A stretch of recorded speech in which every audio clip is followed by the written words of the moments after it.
right, Fan Expo Canada! How are all my nerds doing out there this fine Friday night? Come on, give me a little bit more than that, Canada. Are you guys ready to go back in time? All right, well, before I bring these guys out here, I like to just kind of check, because we have, you know, the Back to the Future trilogy. It's an amazing trilogy, but everybody has sort of their favorite. So I just want to test the room, all right? So I want you to scream really loud depending on which one you like. All right, so Back to the Future Part 1. Whose favorite is that? That's pretty strong. That's pretty strong. Back to the Future Part 2. Good showing. Good showing. Back to the Future Part 3. 1, 2,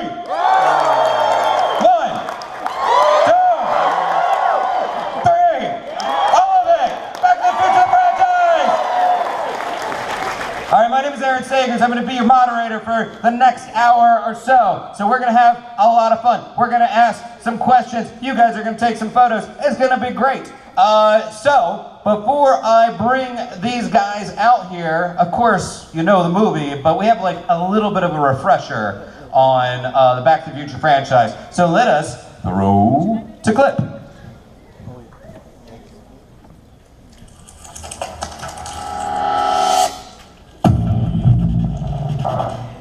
Hill Valley's #1 citizen and America's greatest living folk hero, the one and only Biff Tannen. Go get it! Hello? Anybody home? Hey, think McFly, Biff.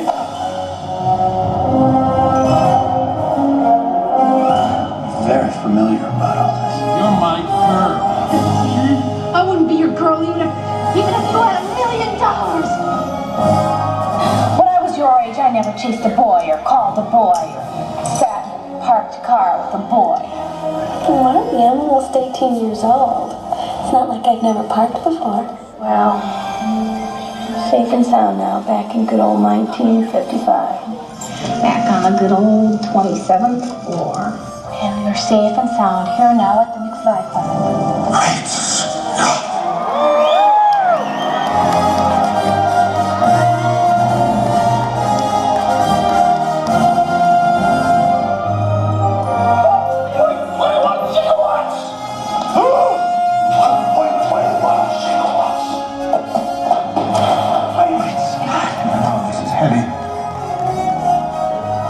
Saturday night, we're sending you back to the future. Unbelievable. I gotta check this out, Doc. I'm from the future.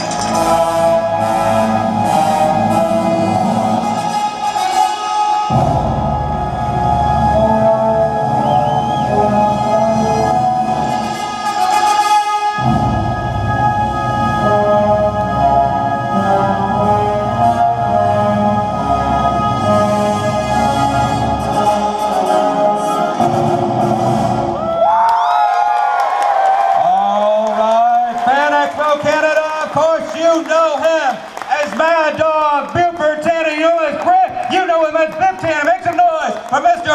Tom Wilson!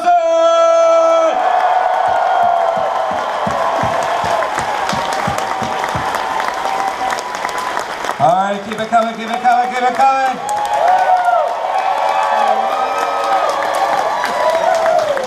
Of course you know her as Lorraine. Baines-McFly, make some noise for Miss Leah Thompson!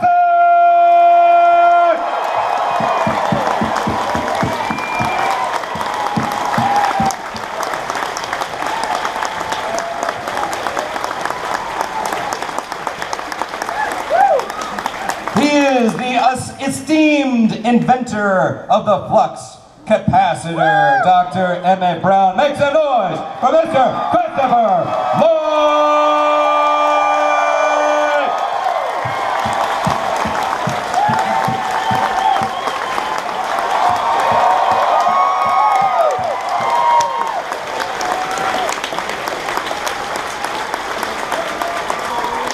And of course, you You don't want to call him Chicken, but do you want to call him the hero of Back to the Future? Yes, you do. He is Marty McFly, Canada's very own Michael J. Fox!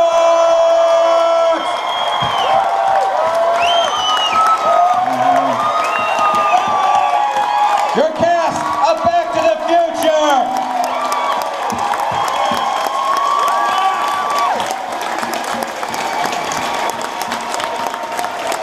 I am out of town. So you really want to mention this.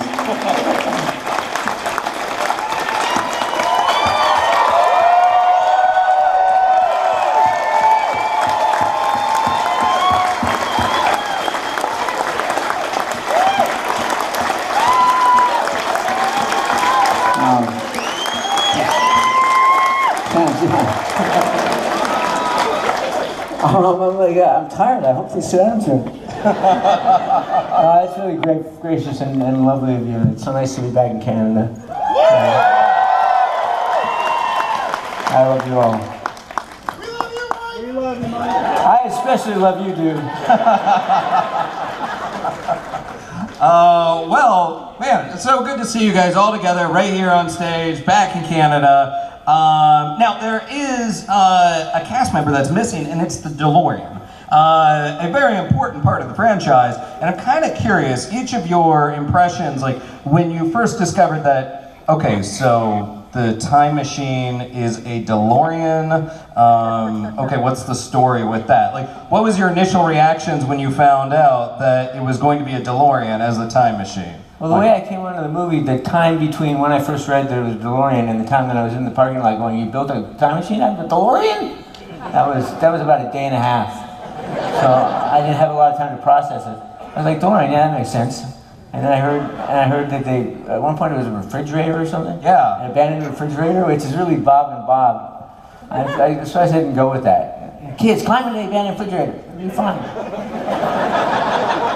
But no, I thought it was a cool idea, and I thought it was cool right up to the moment I had to sign 37 miniature DeLoreans with the split. Because Chris takes up the whole hood, and it's Chris Lloyd, like big florid, giant graffiti letters, and I got to squeeze Michael J. Fox with my little parky hand. Yeah. So if you got a butch job, I'm sorry, I did the best I could.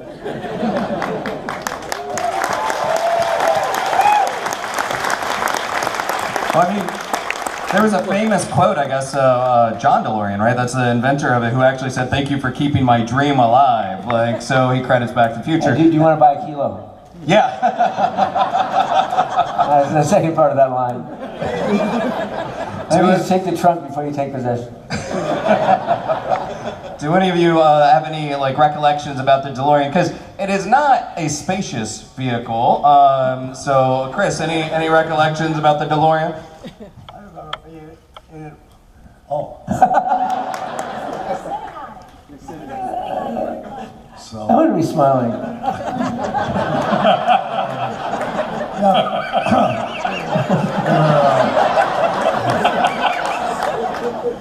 Well, I don't think I have to say anything more. No, we were in it, and I had to drive back and forth slowly, and Einstein was in it,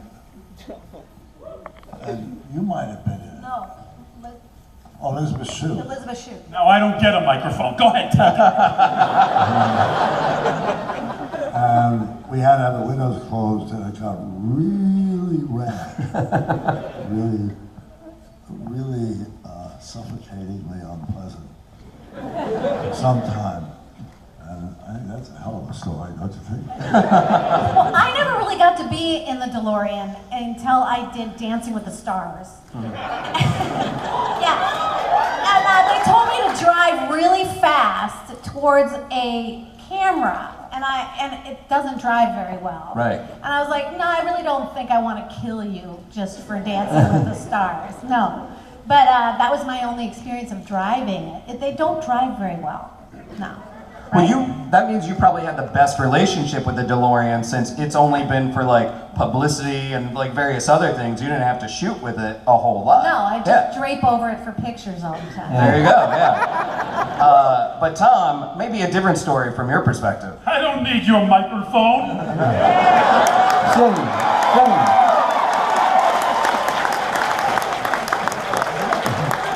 I'm a classically trained actor. But if you'll excuse me, I will use the microphone. Thank you. I need another one. There you go. Bless you all. Bless you all. God bless you. I know we have an old comic joke from the Catskills. The DeLorean is not built for a normally sized person like myself. That's right, buddy. So I'm stealing the DeLorean. The DeLorean. Go over and look at it, okay? It's a tiny little, I think it's a Hot Wheel. I'm not sure. It's a tiny little car, so Biff is stealing the DeLorean. So you have to get into the DeLorean fast and everything. So it takes me about 3.5 minutes to get into the DeLorean. Right. To put my legs to origami myself into something, to get into it, and then to close the door, and my head goes above the roof line of the DeLorean. So with me in the DeLorean with it closed, I'm just like that. I'm fetal position. Bob Zemeckis, the director. Tom, you're stealing the DeLorean.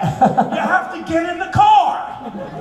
Says, I can't get in this car like that, Bob. So really, there's not a scene of me. They didn't. They cut most of the halfway point. You know, it's like me going to the car, then, you know, a half hour later, then I'm closing the door of the car. So it's a terrible car. So it's a time machine, but they could have made a time machine out of like a Mack truck or something. Buy Shaquille O'Neal's car. It could be a time machine. I see what DeLorean sales are left out there. They're just going to start plummeting after that terrible endorsement. Although, like, there was a story, correct, that you know, nobody really wanted to touch the movie early on, and then Ford came along at one point and offered to do a deal with the producers to make it like a Mustang or something. I heard that, but That is the famous quote from, I believe, Bob Gale, right? Yeah, Bob Gale said that. Yeah, I heard that. It's a stupid idea. I think if it hadn't been a DeLorean, it should have been a Pacer, and that would have solved your problem. AMC Pacer? Big bubble Pacer. One of those AMC things that were really ugly. Hornet, Gremlin. Gremlin. I had a Gremlin. That was my first You had a car. Gremlin? Yeah, it was my first car. Wow. Oh, Gremlin. It cost $999. New. So there's like an alternate timeline where that's what you drove on Dancing with the Stars. Yeah, like that would have the been Gremlin. faster. Yeah, they were fast. Man, no love for the DeLorean on this panel. I had a Mustang and I hated that car, but not as much as the DeLorean. The thing I remember about DeLorean was that there was about 90 of them. They had them cut, halfways, long widthwise, halfway lengthwise. They had ones that just had the top missing, and every single one of them was uncomfortable. They couldn't come up with a new configuration that wasn't like bloody awful. And I get cuts, like pressing against the flux. There is no flux capacitor, it's just a bunch of metal. And I dig into my leg, and then I had, like you said, Einie and Lisa Shue and everybody, and it would get rank. It was mostly me that made it rank, but it would get pretty stinky. And the thing with the dog is, when you're working with Einie, every time you do a take, someone comes in and gives him a handful of liverwurst. And like, so the whole thing smells like liverwurst and dog breath and me. And it isn't a new car smell. See, now all you fans out there, if you want a truly accurate DeLorean, you just gotta pack liverwurst in it to capture the smell. I mean, was it when you approached this script, what was it about it that, I mean, I know you've been asked a lot of times about what appealed, what like kind of connected you to the script, or why you connected with the script. But how was it different than the other roles you were seeing out there at the time? Well, I was playing a werewolf at the time.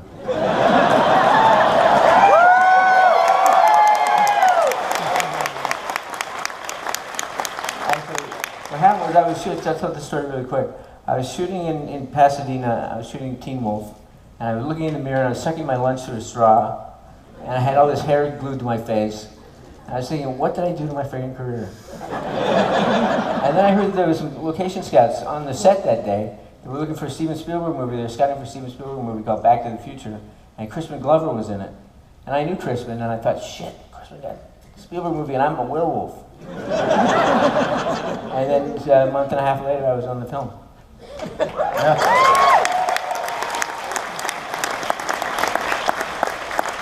Chris, how about you? I mean, you obviously had already, at that point, a very long and impressive career. What was it about this role? Like, how was it different than the other scripts that you were seeing? God, I could go on, but Oh, dude.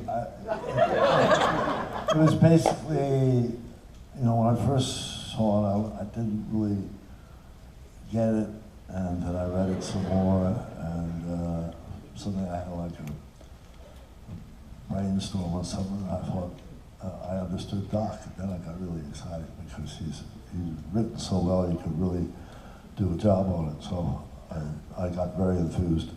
Mm-hmm. Yeah. You did a job on it. You did a job on it. I was super. I just thought it was like the greatest script, and I thought it was the greatest part. I mean, really, just the idea that I had the hots for my son was like literally the best thing ever. I mean, I have a subversive sense of humor anyway, so I just thought it was, you know, kind of awesome and demented, and that's the reason Disney didn't want to make the movie in the first place, because that was so integral in the story, and they were like, this is disgusting and sick. You can't make this movie. And you're like, sign me up! Sign me up! And you know, just as an actor, it was such an opportunity for all of us to show off and play different characters. Mm-hmm. And I really wasn't Lorraine McFly. That was a crazy character that I created out of just singing Mr. Sandman over and over again. And I love the structure and the tale. I always thought it had such a really deep meaning to see your parents when they were young and see that we're all kind of, you know, going through the same things. And also the idea that, you know, if you do the right thing at the right moment, that you could change your whole life. I thought that was really a beautiful message. Well,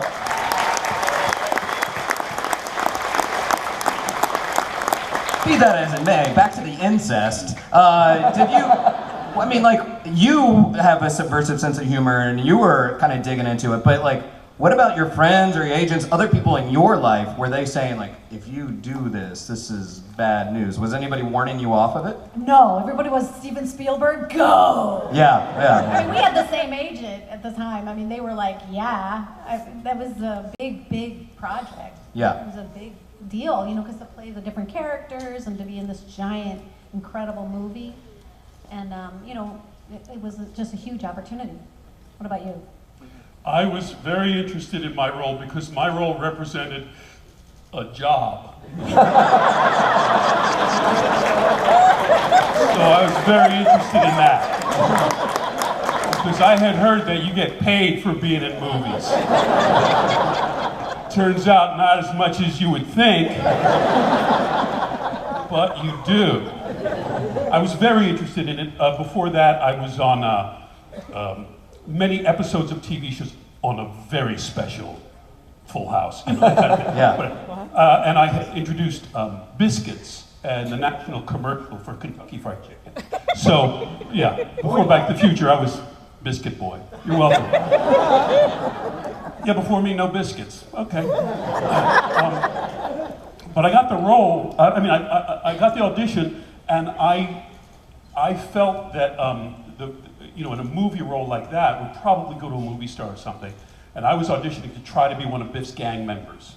Because I thought, that's probably what I could get out of this. I probably won't be good.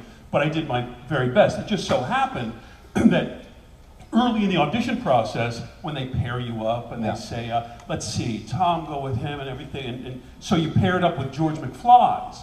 And the first person I read with was Crispin Glover. They said, Tom and Crispin, why don't you take the script? We went outside. We did the scene together. Well, first of all, he started And I had never played a bully before. I was bullied myself in high school. I missed a lot of school. I was sick when I was young. I missed a lot of high school. I was pushed around by bullies a lot. And Crispin was so effective as soon as we started the scene that I stopped. Because it was like looking at myself in high school. And I just got distracted. And he said, "Is that?" I said, "Yeah, it's fine." And I thought, I hope I get to be one of Biff's gang members. But if they don't cast this guy, they are out of their minds.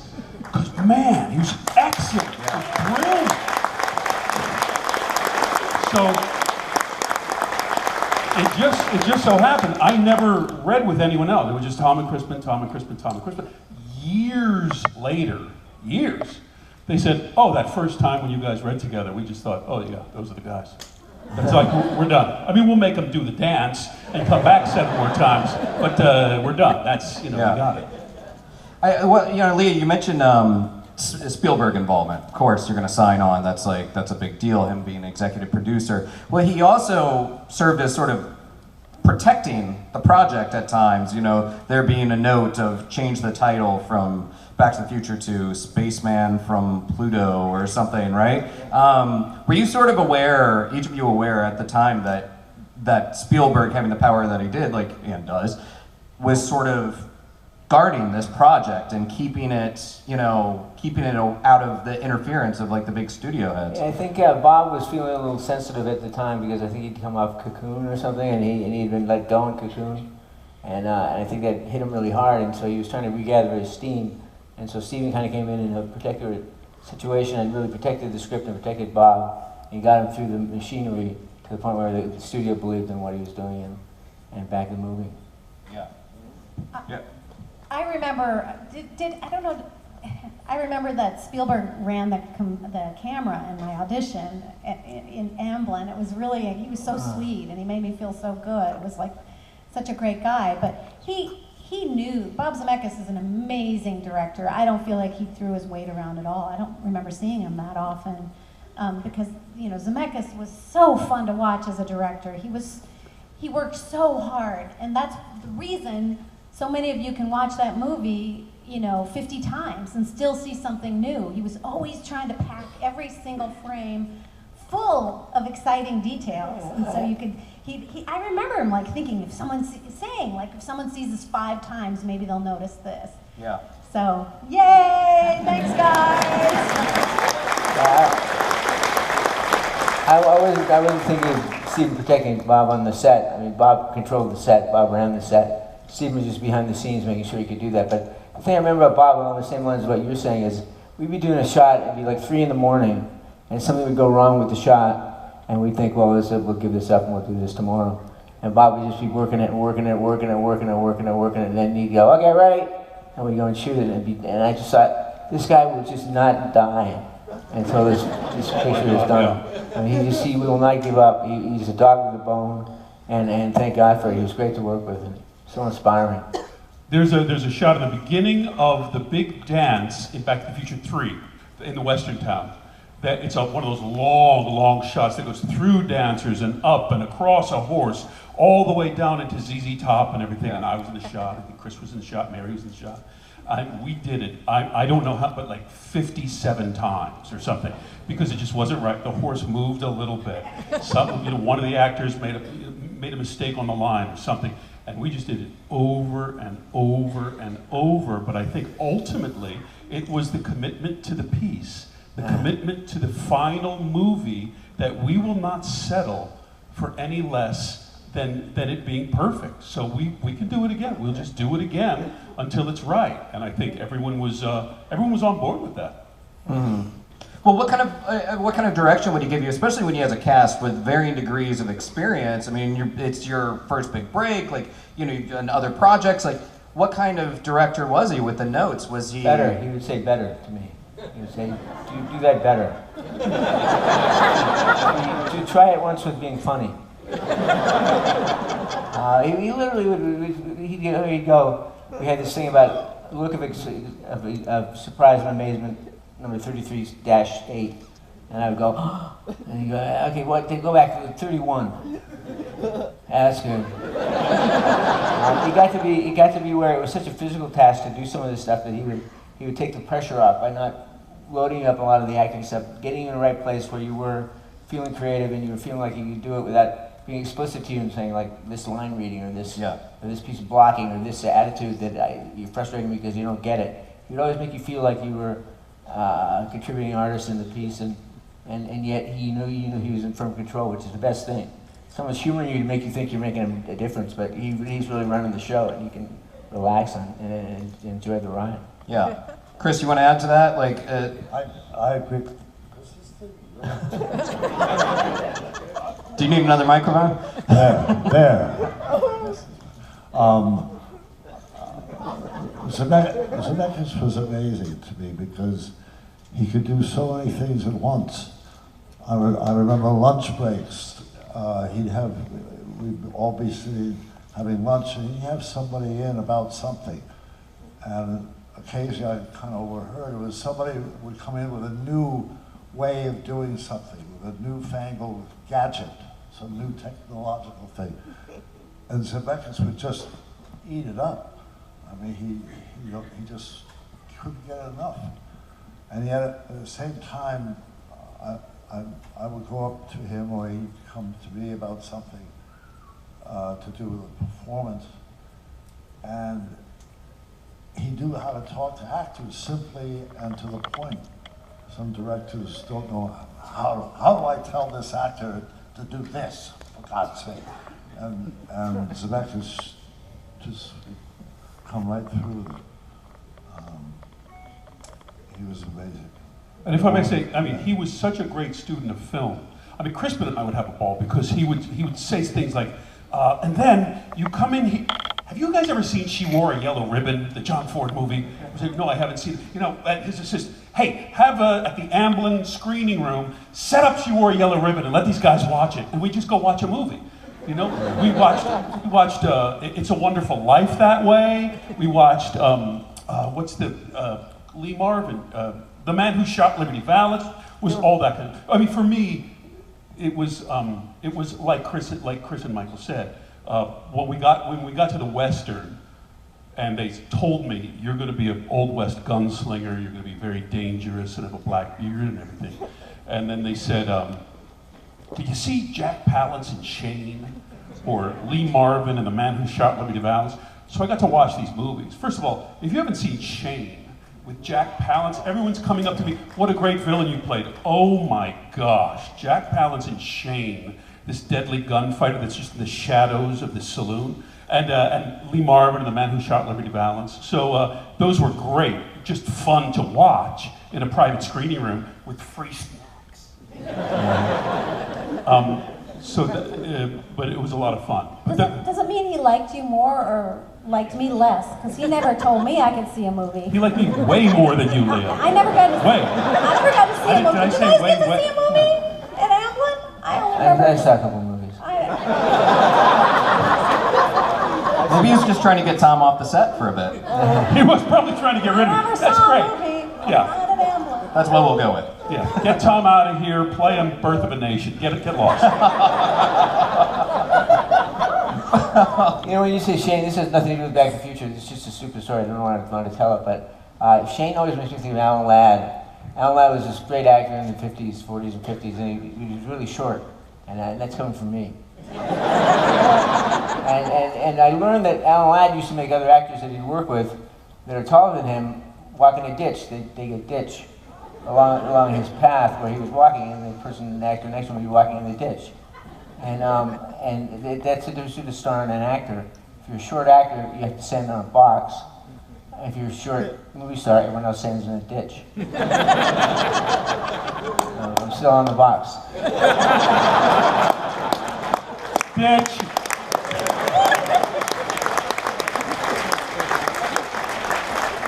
If I'm in a shot in any of the Back to the Future movies with any of you guys, if you see us in a two-shot, I'm in my socks. Because they would always say, Tom, would you take off your shoes?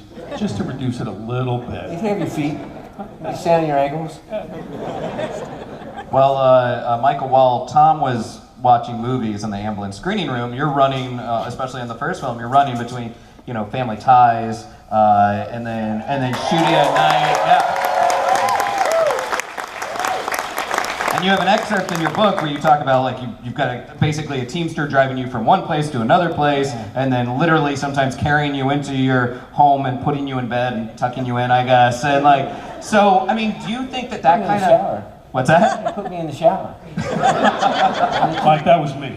No, that was me. That was me. But they come in the morning and pick me up and literally like sometimes they throw jeans and underwear on the bed and just like say, get dressed, you gotta go. And then I go to work on Family Ties all day, and then I go have something to eat, and then I go to work on Back to the Future all night. And it got to be where I was getting about 3 or 4 hours of sleep, and if I got any sleep. And I was getting so confused. I remember being backstage at Family Ties, about to go into the kitchen, do a scene with Steve and Elise, and I was freaking out because I couldn't find my video camera. I was like, shit, give me my video camera! I was like, wrong movie. But that was kind of the cool part of the movie for me, because when I saw it, it was such a surprise. I think these guys had a better idea of how good it was than I did, because I was either working on the show or working on the movie, and it was all I had time for. I didn't have time for anything else. And it was such a blur. That I remember my agent calling me after he saw the movie. I was in England, and he had just seen a screening of it, and he called me up and said, I just saw Back to the Future, and I said, I'm sorry, I'll do better next time. And he said, no, it's great, it's going to be fantastic. And sure enough, I was in England when it opened, and I was reading the papers about what a big hit movie I was in. But I'd tell the English guy in the coffee shop, and he would riot. So you're a big Mr. Movie star. But it was an amazing experience. Do you think that, was there a part of you that was like really thriving off of the fact that you're, burning the candle on both ends and not getting any sleep, but like looking back, do you think that you were actually, that was like an adrenaline rush for you? Just a young guy, like. It was heroic. It was like my mom said, when I first told my mom about it, I said, I'm going to do Family Ties, but I'm going to do this movie for Steven Spielberg and Bob Zemeckis. And she said, no, don't get tired. I said, Mom, this is what I came down here for. This is what it's all about. And that's what I really feel like. An opportunity like that, you just grab it. You just grab it with your both sets of teeth and just pull and get everything you can out of it. And to work with these actors, and to work on that script and to have that opportunity was just the best thing other than my wife and family that ever happened to me. Yeah, hear, hear.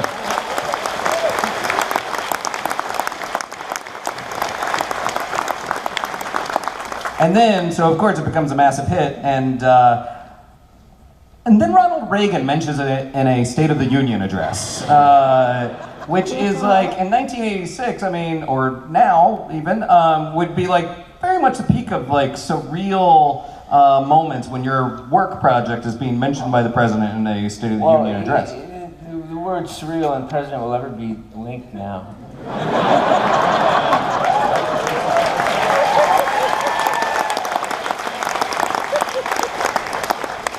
Thanks to Biff.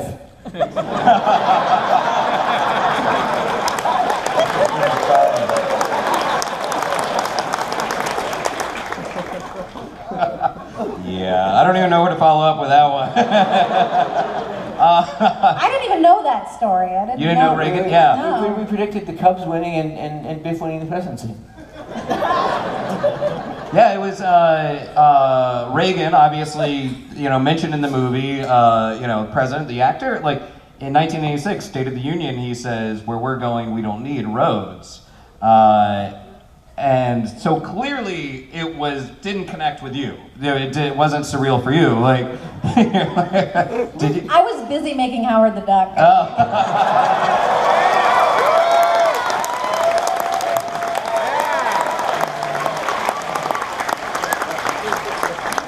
I love that movie. Do you remember that? I remember, at the time, I was in line camping with a bunch of friends in the Howard the Duck line for release weekend. I'm not. Oh no, just like that Reagan. I mean, it's just a footnote. Yes, it was a huge hit movie, everything was fantastic, but like this pop cultural icon that has become, those were the beginnings of like a rumbling that this is bigger than we even think. That it's bigger than a movie. You know, I'm joking, but I've said, you know, Back to the Future is released. It's great, fantastic. It's hugely successful. Great! It's one of the biggest movies of the year. Fantastic! It's a cultural icon. It's big. Run! Because it's just so huge. But, well, this is my brief sociology speech about Back to the Future. Back to the Future happened, in my opinion, right at the intersection of so many things in the culture. It happened at the very beginning of VHS tapes, of rental, of cable television, of the ability, like the first movie that you loved, that you had the ability to watch 600 times. Because it was the first movie where people would come up and say, I've seen it 324 times. I saw it 210 times in a theater. Now we have the VHS. We're waiting for the thing. So really, it was very early in that world that we all know now. But before Back to the Future, that didn't exist. You had to wait, as everyone knows, you had to wait for it to come on TV and then watch it. And then wait again, maybe a year, and then see it again. Like Wizard of Oz. Pardon me? Like the Wizard of Oz. Like the Wizard of Oz. It was like that. Yeah. So Back to the Future was the first one. Cable television, videotape, and of course the rise of just the power of popular culture. You know, so it was just a perfect storm movie, in my opinion. And do you have the syllabus out? Like, hand them out, pass them down. It's going to be a quiz right after this. Well, and what's interesting as well, like to add to that, is the fact that I don't know if it was the first, but it's definitely struck me as an early example of a film where there was such detail to the point of like creating the continuity, Easter eggs, like every little element in the background that before VHS you couldn't really stop it and look and catch all of those details about like Twin Pines, Lone Pine, you know, that kind of thing. Right. And I guess my question with that is, well, Leah, you're in the new movie To All the Boys I've Loved Before, right? Are you not in that film?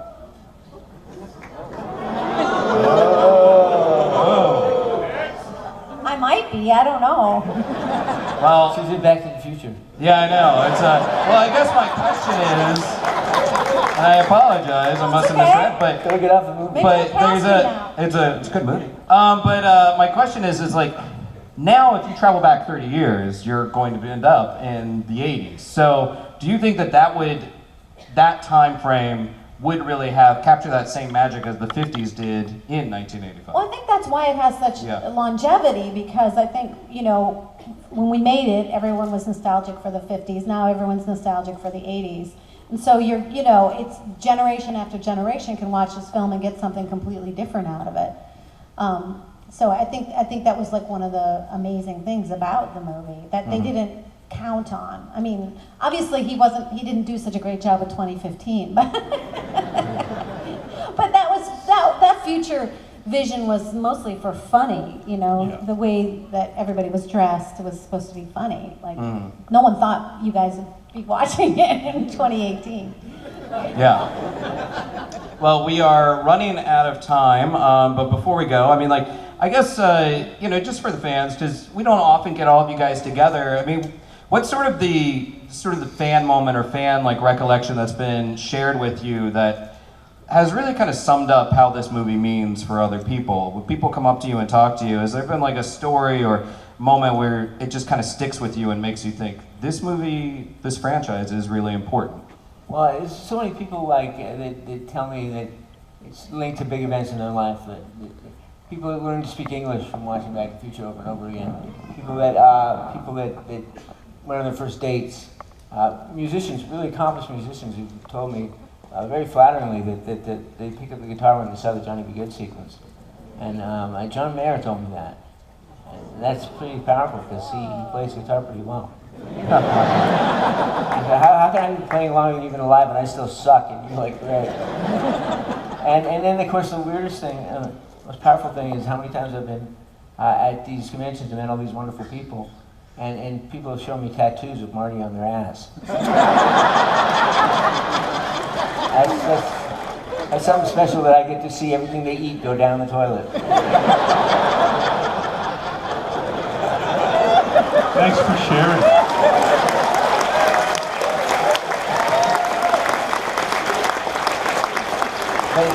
We're ready for that one.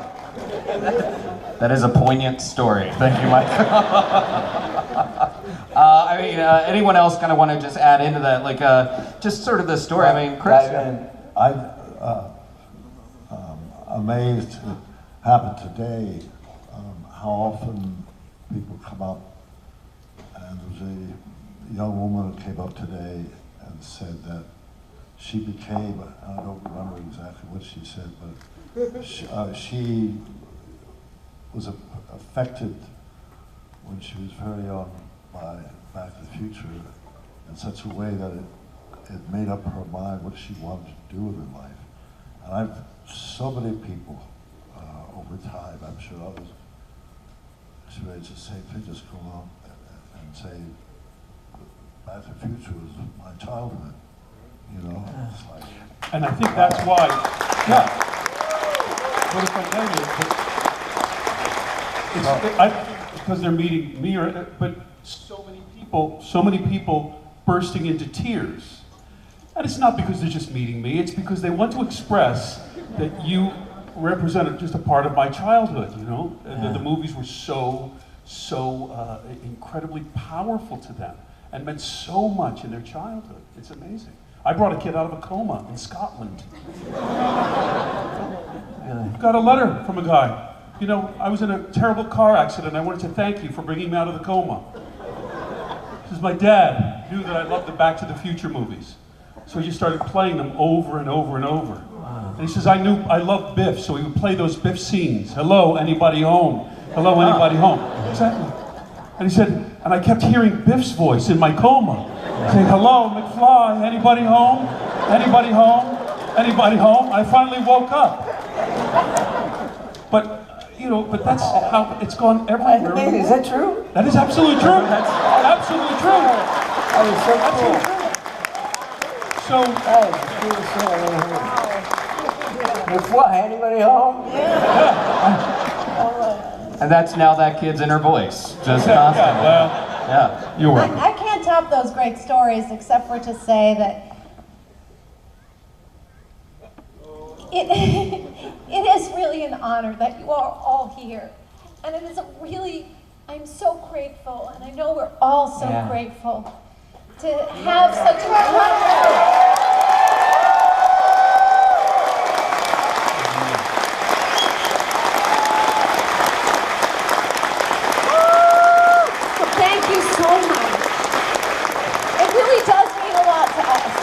I think that's true. If I can add to it, so many people want to express that, and in a thing like this, as we see so many people here, it's difficult to really connect with every person and try to give you eye contact and say, I really hear that and I really appreciate it. But really, I think for all of us, now you're getting me all mushy, but for all of us... Verklempt is the word. Verklempt, right.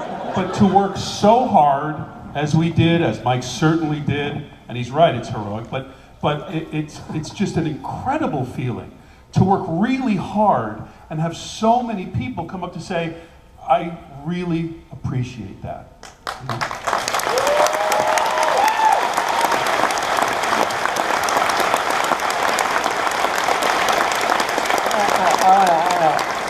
I want to add to that to say, you guys truly changed our lives. Every time we see you, we're connected to it again. That I mean, we don't like who we are on the screen or whatever. We don't own that. You own that. That it is how you react to it and how you respond to it, and the way you show us how you feel about it. And it's a tremendous privilege. It's a gift beyond all understanding, and I thank you for it.